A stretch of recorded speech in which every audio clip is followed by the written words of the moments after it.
बिस्मिल्लाहिर्रहमानिर्रहीम। अस्सलाम वालेकुम नाज़रीन, आप यूट्यूब चैनल देख रहे हैं। मैं इमरान ख़ान हूँ। जैसे पूरी दुनिया में जंग का रोला पड़ा हुआ था, वैसे ही अब मुज़ाकरात का और जंगबंदी का रोला पड़ा हुआ है।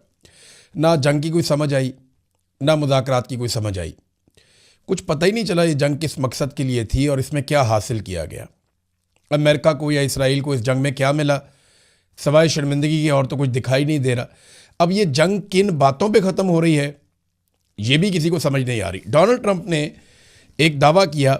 एक तो बताता हूँ पाकिस्तान का इसमें रोल क्या है और पाकिस्तान क्या कर सकता है, लेकिन पहले डोनाल्ड ट्रंप ने ओवल ऑफिस में गुफ्तगू की है। मीडिया वाले वहाँ पे बैठे हुए थे। डोनाल्ड ट्रंप के साथ वज़ीर दिफा भी था अमेरिका का, पीट हेगसेट। कहा जा रहा था कि इसके ऊपर मलबा गिरेगा, लेकिन वो डोनाल्ड ट्रंप के साथ ही था। तो डोनाल्ड ट्रंप ने वहाँ पे जो दावे किए वो मैं आपके सामने रख देता हूँ। एक तो उन्होंने कहा कि सारा कुछ ही ईरान में तबाह हो गया, हमने कामयाबी के साथ ईरान में रजीम तब्दील कर दिया है, वहाँ पे कुछ भी अब बाकी नहीं रहा, सारी क़यादत ख़त्म हो गई है, अब नए लोग आ गए हैं और ईरान कभी भी एटमी कुव्वत नहीं बन पाएगा। ईरान मुज़ाकरात के लिए भीख मांग रहा है, यानी वो बार बार मिन्नतें कर रहा है। वो मुज़ाकरात या मुआहदा इतनी जल्दी करना चाहते हैं कि आप सोच भी नहीं सकते। और अमेरिका को कोई जल्दी नहीं है। अमेरिका इसको सिर्फ़ एक ऑपरेशन समझता था, ईरान इसको एक जंग के तौर पे समझता था। हमने बड़ा कामयाब ऑपरेशन किया है और हमें बड़ी बड़ी कामयाबियां मिली हैं। ये डोनाल्ड ट्रंप के दावे थे। इसके अलावा ना डोनाल्ड ट्रंप ने एक दावा और भी किया। डोनाल्ड ट्रंप ने वहाँ पे बैठे हुए सहाफ़ियों से कहा कि they gave us a big present worth a tremendous amount of money, it arrive today. इन्होंने हमें को बहुत बड़ा तोहफ़ा दिया ईरानियों ने, और वो बहुत महंगा तोहफ़ा है, बड़ा बेशकीमती है, और ये आज पहुंचा है। अच्छा, पूछा गया कि क्या ये कोई एटॉमिक एसेट है या कोई यूरेनियम है। उसने कहा नहीं, वो नहीं है, ये ऑयल एंड गैस से रिलेटेड है, लेकिन मैं तफसीलात आपको नहीं बताऊंगा। We are dealing with the right people. हमें लगता है, मुझे लगता है कि हम सही लोगों के साथ बातचीत कर रहे हैं इस वक्त। ये डोनाल्ड ट्रंप ने कहा। ईरान ने क्या तोहफा दिया होगा डोनाल्ड ट्रंप को, आप भी ये सोच रहे होंगे, मैं भी ये सोच रहा था। लेकिन इतने में ईरान से एक खबर आती है, और बड़ी इंटरेस्टिंग खबर है। ईरान ने तोहफे के जवाब में एक वीडियो चला दी। अब ये जो ईरान ने वीडियो चलाई ना, ये बड़ी इंटरेस्टिंग है। ये वीडियो जो ईरान ने चलाई है, और ये ईरान का सरकारी मीडिया है, वहाँ से ये वीडियो चली, और ईरानी मीडिया ने ज़मीन पर मार करने वाले अपने पहले कामयाब मिसाइल हमले की फुटेज जारी कर दी, जिसके बारे में कहा गया कि ये अरबील में अमरीकी अड्डे को कामयाब निशाना बनाया है। ईरान ने एक तोहफ़ा जो ट्रंप को भेजा, वो ये तोहफ़ा है। अब ईरान जो है वो इसका मजाक उड़ा रहा है कि जनाब ट्रंप कह रहा है कि मुझे कोई तोहफ़ा दिया, जबकि ईरान की जानिब से एक वीडियो चला दी गई, जनाब ये तोहफ़ा ईरान के लिए। और अरबील एयरपोर्ट पर एक अहम अमरीकी पोजीशन को निशाना बनाया गया इस मिसाइल के ज़रिए से, जिसे एक बड़े सपोर्ट और कमांड सेंटर के तौर पर बयान किया जाता है, जहाँ वसी पैमाने पर फ़ौजी साजो सामान और सिस्टम मौजूद हैं। फिर बयान में यह कहा गया कि ये मुकाम उन अलहदगी पसंद ग्रोहों के हेडक्वार्टर के तौर पर काम करता है जिन्हें सहूनी हुकूमत की हमायत हासिल है, और जिन पर ईरान अपनी मगरबी और शुमाल मगरबी सरहदों को गैर मुस्तकम करने का इल्ज़ाम लगाता है। अब जनाब एक तरफ वो ये कहते हैं कि हमें तोहफ़ा दिया गया, दूसरी तरफ ईरान ने दिखा दिया जनाब ये तोहफ़ा है हमने जो आपको दिया है। तो ईरान की तरफ से कोई जवाब नहीं आ रहा। देखिए ना, शहबाज शरीफ ने जो ट्वीट किया, जिसमें शहबाज शरीफ ने कहा कि वो मसालियत करवाना चाहते हैं, वो चाहते हैं, खैर मकदम करते हैं कि मुज़ाकरात हो जाए, बातचीत से जंगबंदी हो जाए। फिर शहबाज शरीफ ने कहा कि अगर हम कोई किरदार अदा कर सकें तो हमारी खुशकिस्मती होगी। यानी उन्होंने, शहबाज शरीफ ने कहा कि हम चाहते हैं कि हम भी कोई किरदार अदा करें इसमें, हम इससे खुश होंगे। डोनाल्ड ट्रंप ने शहबाज शरीफ का ये वाला ट्वीट उठाकर अपने अकाउंट के ऊपर पोस्ट कर दिया। तो डोनाल्ड ट्रंप ने फौरी तौर पर, क्योंकि शहबाज शरीफ ने डोनाल्ड ट्रंप की टीम को ज़रूर भेजा होगा कि देखें जी मैंने कितना अच्छा जेस्चर दिया है, मैं काम कर रहा हूँ। तो डोनाल्ड ट्रंप ने उस पर कुछ लिखे बगैर उसकी तौसीक कर दी कि ठीक है। इसका मतलब है अमेरिका तो चाहता है वो जो शहबाज शरीफ कह रहा है कि मुज़ाकरात किए जाएं, कोई बातचीत की जाए, जंगबंदी की जाए, डोनाल्ड ट्रंप की ये ख्वाहिश है। लेकिन शहबाज शरीफ ने इराकची को भी इसमें टैग किया था। अब जब इराकची को भी टैग किया है तो लाजमी बात है इराकची को भी इसके ऊपर कोई रिस्पॉन्ड करना चाहिए था। उसने घास ही नहीं डाली, उसने इसे नज़रअंदाज कर दिया। यानी ईरानी वजीर खारजा अब्बास अरागची ने शहबाज शरीफ के मामले को रीट्वीट नहीं किया और उनके ट्वीट के ऊपर कोई कमेंट नहीं किया। डोनाल्ड ट्रंप ने उसकी तौसीक कर दी और उसको रीट्वीट कर दिया। तो यहां से आपको पता चल जाना चाहिए कि अमेरिका उतावला है, जल्दी कर रहा है कि जल्द अज जल्द बस ये मुज़ाकरात हों और जंगबंदी हो। वजह आप सारे अच्छी तरह जानते हैं कि जो भी अमेरिका का नुकसान होता है ना, जहां पे भी अमेरिकी फौज का नुकसान होता है या ईरानी मिसाइल जाके आयरन डूम को या पैट्रियट मिसाइल सिस्टम को वो क्रॉस करते हैं या अमेरिकी तैयारे गिरते हैं या अमेरिकी बहरी जहाज़ों में आग लगती है, ये सारी चीज़ें जब जब होती हैं तो अमेरिका के अंदर हथियार बनाने वाली कंपनियों के शेयर्स गिरते हैं, उनकी क्रेडिबिलिटी इफेक्ट हो जाती है। लॉकहीड मार्टिन बहुत बड़ी कंपनी है, कंपनी का जो है वो उनके शेयर्स गिर रहे हैं। F-35 बनाते हैं, जेट तैयारे बनाते हैं, मिसाइल बनाते हैं, ये लोग रॉकेट्स बनाते हैं, बहुत सारे हथियार ड्रोन्स बनाते हैं। तो इनकी मार्केट गिर रही है कि ईरान जैसा मुल्क इनको फेंटा लगा रहा है। तो लगातार अमेरिका की क्रेडिबिलिटी खराब हो रही है, उसकी मार्केट खराब हो रही है, बेशुमार और चीज़ें हैं। देखें, अगर तो ये जंगबंदी होनी है और ईरान राज़ी हो जाता है कि ठीक है जंगबंदी कर दें, तो बेस्ट सिनेरियो क्या होगा ये मैं आपके सामने रख देता हूँ। देखिए, जो खबरें आ रही है ना बैनुल-अक़वामी तौर पे, वाशिंगटन पोस्ट ने यह दावा किया है कि मिस्र, पाकिस्तान और तुर्की ईरान और अमेरिका के बीच में मुज़ाकरात करवाने की कोशिश कर रहे हैं। ये मुज़ाकरात स्टीव विटकोफ, जो खुसूसी नुमाइंदा है मिडल ईस्ट का डोनाल्ड ट्रंप की जानिब से, उसके बीच में और अब्बास अरागची के दरमियान सालसी करवाने की कोशिश कर रहे हैं, इनके बीच में बातचीत हो जाए। ईरान की जानिब से अभी तक कोई जवाब नहीं आया। हाँ, चाइना ने ईरान से रब्ता किया और चीनी वजीर खारजा को ईरान के वजीर खारजा ने यह कहा, जो उनका स्टेटमेंट है सादा सादा मैं आपको बता देता हूं। उन्होंने कहा जी कि हमें ये आर्जी जंगबंदी नहीं चाहिए, हम नहीं चाहते कि जंगबंदी हो आर्जी तरह की, हम एक जामे जंगबंदी चाहते हैं, आर्जी जंगबंदी नहीं चाहते। अगर करना है तो फिर पक्की बात हमारे साथ करें। अब बेस्ट सिनेरियो क्या हो सकता है? देखें, दोनों तरफ की शराइत पहले आप देख लें। अमेरिका की शर्त क्या है? यूरेनियम हमें दे दो, नंबर 2 आप नए हुर्मुज़ को खोल दो। दो चीज़ें हैं ना।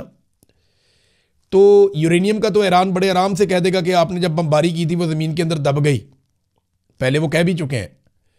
तो अमेरिका मान भी लेगा, फेस सेविंग मिल गई कि यूरेनियम तो हमने ख़त्म कर दी, वो ज़मीन के अंदर दब गई है, हमारा ईरान के साथ मुआहदा हो गया, वो जब निकालेंगे मिलकर तो वो हम ले जाएंगे। तो टाइम टप गया अमेरिका का, यूरेनियम वाला मामला तो हो गया ख़त्म। आप नए हुर्मुज़ को खोल दो तो वो तो ईरान ने कहा सबके लिए खुली है, हम तो सिर्फ उन मुल्कों के लिए बंद कर रहे हैं जो हमें नुकसान पहुंचा रहे हैं या हमारे खिलाफ है।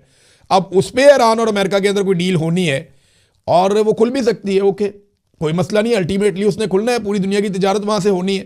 ईरान उसमें 4 पैसे भी कमा सकता है, हो सकता है कोई और अच्छी डील कर ले, तो ये खुल जानी है। तो अमेरिका के 2 मुतालबात हैं, ऐसा नहीं है कि नामुमकिन है, वो रास्ता निकल आएगा, कोई ना कोई फेस सेविंग मिल जाएगी। ये मैं आपको जो बातें बता रहा हूं आपने ध्यान में रखनी है।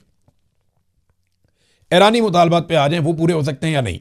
नंबर 1, हमारे ऊपर से पाबंदियां खत्म की जाएं।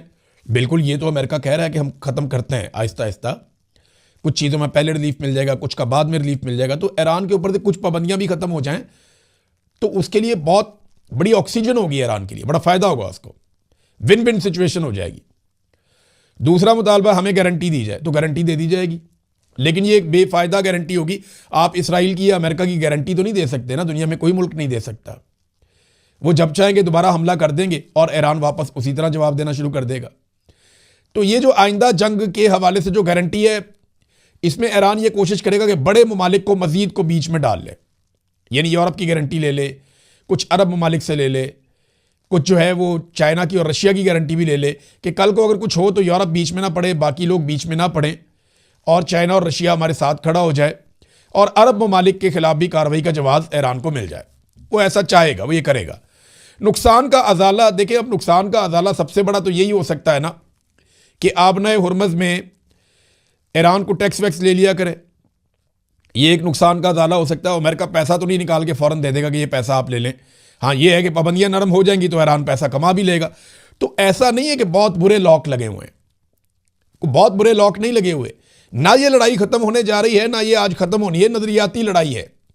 इसराइल को अपनी एक्सपेंशन करनी है, अपने मुल्क को बड़ा बनाना है और वो उनका प्लान है ग्रेटर इसराइल का, वो उसको करेंगे। और इसी तरह ईरान जो है वो अपनी कोशिश है वो करता रहेगा। तो ये लड़ाई यहां खत्म नहीं हो जाएगी। फिलहाल जान छुड़ाना बहुत जरूरी है डोनाल्ड ट्रंप के लिए भी, और ईरान भी चाहेगा कि अब लड़ाई खत्म हो जाए। फिलहाल इस लड़ाई में जो लूज़र निकलेगा ना, अगर ये मुज़ाकरात हो जाते हैं, तो वो सबसे बड़ा इसराइल होगा। इसराइल को तस्लीम करने के जो अरब ममालिक के या बाकी ममालिक के मामलात हैं पीछे चले जाएंगे, कुछ बोर्ड ऑफ पीस जो है इसके मामलात पीछे चले जाएंगे। तो मुज़ाकरात की जगह का अभी तक तयन तो हुआ नहीं, लेकिन एक सवाल और उठता है कि डोनाल्ड ट्रंप ने तो कहा था कि ईरान ख़त्म हो गया, फौज भी ख़त्म हो गई, हथियार भी ख़त्म हो गए, एटम बम भी ख़त्म हो गया, उनकी वो यूरेनियम भी ख़त्म हो गई, दबा दी हमने, साइट्स भी तबाह कर दी, मिसाइल बनाने की सलाहियत भी ख़त्म हो गई, सारी क़यादत भी ख़त्म हो गई।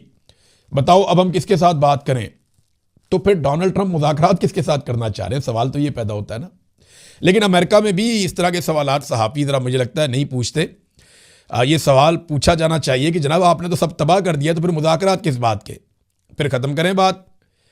फिर आप मुज़ाकरात के लिए क्यों भागते फिर रहे हैं? उतावले तो आप लग रहे हैं, बार बार आप रीट्वीट करते हैं शहबाज शरीफ को भी, कभी इधर फ़ोन करते हैं, आसिम मुनीर को भी फ़ोन किया, बाकी लोगों से भी राब्ते करते हैं, यूरोप को कहते हैं, चाइना को कहते हैं आओ मदद करो, खोलो आबनाए हुर्मत को। जब पूरी दुनिया ने मदद नहीं की तो फिर मुज़ाकरात की तरफ आना पड़ गया।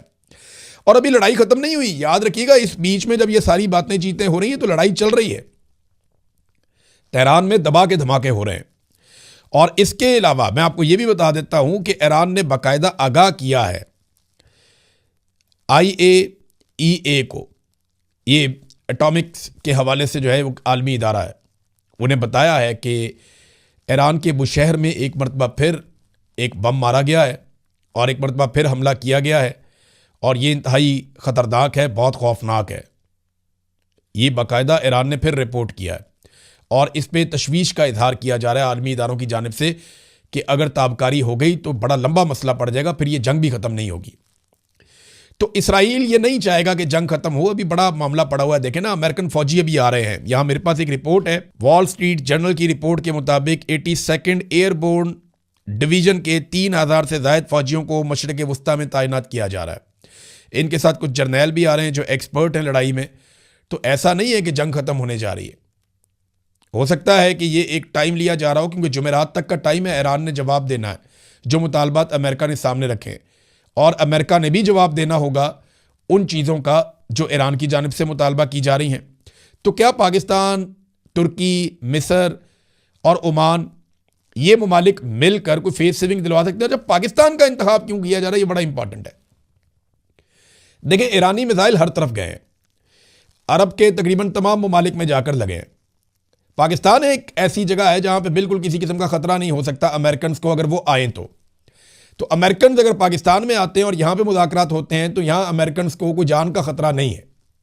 अगर किसी अरब मुल्क में वो होंगे तो उन्हें, उनके दिमाग में ये बात भी है कि उन्होंने आयतुल्लाह अली खामनाई को शहीद किया हुआ है, तो इसको ईरानी भूलेंगे नहीं। हो सकता है वो कोई बदला ले लें, तो ये मामला भी इनके दिमाग में है। अच्छा, एक और सवाल मोहम्मद बिन सलमान के हवाले से किया गया। डोनाल्ड ट्रंप से पूछा गया कि क्या मोहम्मद बिन सलमान आपको ईरान में कुछ चीज़ें करने के लिए ज़ोर दे रहा है? क्योंकि अमरीकी अखबारात में ये लगातार चलाया जा रहा है कि मोहम्मद बिन सलमान बार बार ये कहते हैं अमेरिका को कि अटैक जारी रखें और दबाव डालें, और ये खबरें भी दी जा रही हैं कि CNN के मुताबिक सऊदी अरब ये चाहता है कि इस जंग का इस तरह का खात्मा हो जिसमें ईरान की जो क्रूज़ मिसाइल और बैलिस्टिक मिसाइलों की सलाहियत है वो नुमायां तौर पे ख़त्म हो जाए। ये CNN ने रिपोर्ट किया है। अमरीकी मीडिया बार बार मोहम्मद बिन सलमान को लेकर दावे करता है, जबकि जो ज़राए सऊदी अरब के हैं वो इनकी तरदीद करते हैं। वो कहते हैं नहीं, हम जंगबंदी चाहते हैं, हमने कभी नहीं कहा कि अटैक किया जाए ईरान के ऊपर, हमने कभी नहीं कहा कि ईरान के ऊपर एक बड़ी जंग मुसल्लत की जाए या उनको तबाह बर्बाद किया जाए। ये हमसे मनसूब किया जाता है गलत स्टेटमेंट, ये सऊदी अरब कहता है। जवाब सऊदी अरब का ये आता है। लेकिन इस पर डोनाल्ड ट्रंप ने क्या जवाब दिया कि मोहम्मद बिन सलमान के राब्ते, ट्रंप ने कहा हाँ वो ऐसा कर रहा है, मेरे से राब्ते में लगातार, वो एक जंगजू है, वो हमारे साथ मिलकर लड़ रहा है, सऊदी अरब और अरब अमारात हमारे साथ है। ये दावा डोनाल्ड ट्रंप ने किया मोहम्मद बिन सलमान को लेकर। अब इस पे मोहम्मद बिन सलमान क्या रिस्पॉन्ड करते हैं, क्योंकि देखें अमरीकी मीडिया को तो जवाब दे देता है सऊदी अरब भी, पाकिस्तान भी, लेकिन अमरीकी सदर को या अमरीकी किसी वज़ीर को जवाब देना इनके बस में नहीं होता। आपको याद होगा कि पाकिस्तान के बारे में मार्को रूबियो ने कहा था कि पाकिस्तान ने हमें अर्जी दी है कि हम गज़ा में अपनी फ़ौज भेजना चाहते हैं, तो पाकिस्तान ने आज तक उसकी तरदीद नहीं की, इनकी हिम्मत नहीं हुई तरदीद करने की, तो इन्होंने तरदीद की नहीं। अच्छा नाज़रीन, एक और इम्पॉर्टेंट चीज़ है, वो ये है कि अगर जंगबंदी हो जाती है, फ़र्ज़ करें जुमे वाले दिन जंगबंदी हो जाती है, तो दोनों मुल्कों को मिलेगा क्या? मैंने आपको पहले तो ये बता दिया कि जंगबंदी के लिए दोनों की शरायतें ऐसी नहीं है कि जो उनके अंदर रास्ता नहीं निकल सकता, रास्ता निकल ही आएगा थोड़ा बहुत करके। तो कोई ना कोई ऐसी जगह होगी, फ्लेक्सिबिलिटी दिखाएंगे तो दोनों किसी नतीजे पे पहुंच भी सकते हैं। पाकिस्तान का बड़ा फ़ायदा हो जाएगा कि पाकिस्तान सऊदी दबाव के बावजूद, अमरीकी दबाव के बावजूद इस लड़ाई में शामिल पाकिस्तान को नहीं होना पड़ेगा। दूसरा, पाकिस्तान की आवाम की तरफ से बड़ा शदीद दबाव था कि इस लड़ाई में बिल्कुल शामिल नहीं होना। तो पाकिस्तान के लिए बेहतर यही है कि लड़ाई ख़त्म हो जाए, ताकि आवाम से भी जान छूट जाए और सऊदी अरब और अमेरिका के मुतालबे से भी जान छूट जाए, इसराइल के साथ मिलकर एक लड़ाई लड़नी भी ना पड़े। तो पाकिस्तान तो ये चाहेगा। अब आ जाए कि अमेरिका को इसमें क्या मिलेगा अगर जंगबंदी होती है, और ईरान में किसी को क्या मिलेगा, और ये जंग जीता कौन, अमली तौर पे इसका फैसला कैसे होगा कि जंग कौन जीता। लेकिन ताकत का तवाज़ुन था ही नहीं। ईरान कितने सालों से, दहाइयों से पाबंदियों का सामना कर रहा है, मुआशी तौर पे तबाह हो चुका है, अकेला मुल्क है, कोई उसके साथ खड़ा होने के लिए तैयार नहीं है, उसके पास एयरफोर्स भी नहीं है, बहुत बड़े बजट भी नहीं है। दूसरी तरफ दुनिया की दो बहुत ताकतवर ममालिक, बहुत बाअसर ममालिक, और उनकी फ़ौजें, उनके हथियार, तो ये कोई मुकाबला टक्कर का नहीं था। लेकिन ईरान ने ऐसी टक्कर दी है कि कमाल कर दिया है। अब होगा क्या कि डोनाल्ड ट्रंप के बारे में जो नया सर्वे अमेरिका में आया वो ये बताता है कि ट्रंप की मकबूलियत मजीद गिरकर 36% पे आ गई है। यानी अगर जुमे वाले दिन ये जंग खत्म हो जाती है और ये किसी मुआहदे पे पहुंच जाते हैं, कोई मुज़ाकरात हो जाते हैं इन दोनों अफ्रीकैन के बीच में, तो जंग का इख्तिताम कैसे होगा?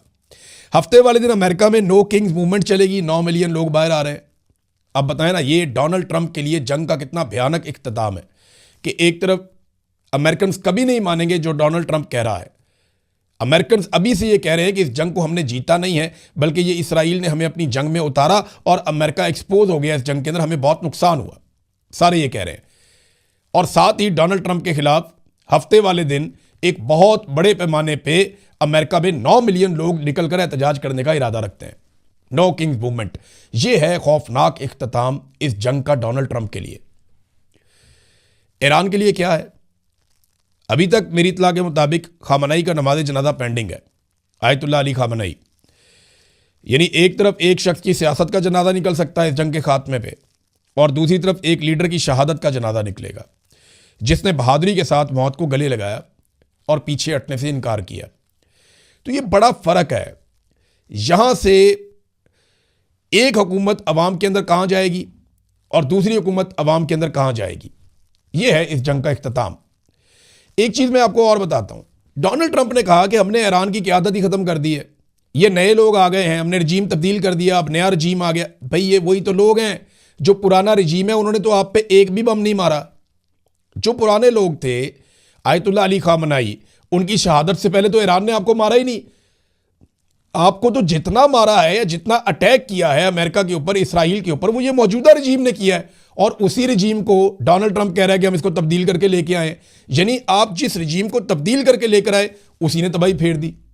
ये एक अलग एंगल है ना इस सारी चीज़ को सोचने का। अब इमरान खान के बारे में दो खबरें मैं आपके सामने रखता हूँ, ये ज़रूरी है क्योंकि इसमें एक तो इमरान खान साहब के बेटों ने बात की है अपने वालिद के बारे में, और उन्होंने कहा जी हमारे अब्बू कभी भी पीछे नहीं हटेंगे, वो जेल में मरने को तरजीह देंगे। कासिम खान और सलमान खान की साबिक क्रिकेटर और सहाफ़ी माइक अथर्टन से गुफ्तगू, और उन्होंने अपने वालिद के लिए जो मुनासिब सलूक नहीं हो रहा, उन्होंने कहा जी हम चाहते हैं हमारे वालिद साहब के साथ मुनासिब सलूक किया जाए। उन्हें तकरीबन 1000 दिनों तक कैद में पुरतशद्दुद तरीके से और गैर इंसानी हालत में रखा गया है और बुरे हालात का उन्हें सामना करना पड़ रहा है।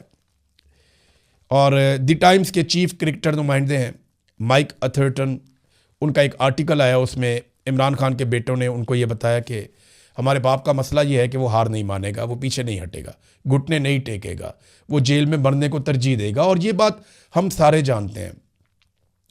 पाकिस्तानी ना किसी को भी इतना अच्छा नहीं जानते जितना इमरान खान को जानते हैं। 50 साल से ज़्यादा का ताल्लुक़ है इस आदमी के साथ पाकिस्तानियों का। पाकिस्तानी इसकी एक एक चीज़ जानते हैं, अच्छी बुरी हर चीज़ जानते हैं और इसको एक्सेप्ट करते हैं। हर आदमी में कमियां कोताहियां होती हैं, लेकिन इमरान खान को बतौर लीडर पाकिस्तानी एक्सेप्ट करते हैं, और उसकी सबसे बड़ी वजह यह है कि वो हार नहीं मान रहा। उसने कौम से जो वादा किया वो पूरा कर रहा है। आखिर में नादरीन एक चीज़ मैं आपके सामने रखता हूँ, ये एक डाटा है, इसको आप देखें। ये डाटा आपको बताता है कि आज भी आलमी मंडी में पेट्रोल की कीमत उतनी नहीं हुई जितनी इमरान खान साहब के दौरे हुकूमत में थी, और उस वक्त इमरान खान ने पेट्रोल बेचा 145 रुपये का, और वो बहुत महंगा था। लेकिन आज इमरान खान के दौर से सस्ता पेट्रोल मिल रहा है आलमी मंडी में, जंग होने के बावजूद। लेकिन ये 322 रुपये का बेच रहे हैं, 336 रुपये का डीजल बेच रहे हैं, और ये कहते हैं कि अभी सस्ता है। और इस बात के ऊपर जो लोग बैठ के टीवी के ऊपर सीना चौड़ा करके आकर कहते हैं कि हम कुर्बानी दे रहे हैं, उनके ऊपर आप 3 हरफ ही भेज सकते हैं और कुछ नहीं कर सकते। अब तक के लिए इतना ही। अपना ख्याल रखिएगा, अपने इस चैनल का भी। अल्लाह हाफ़िज़।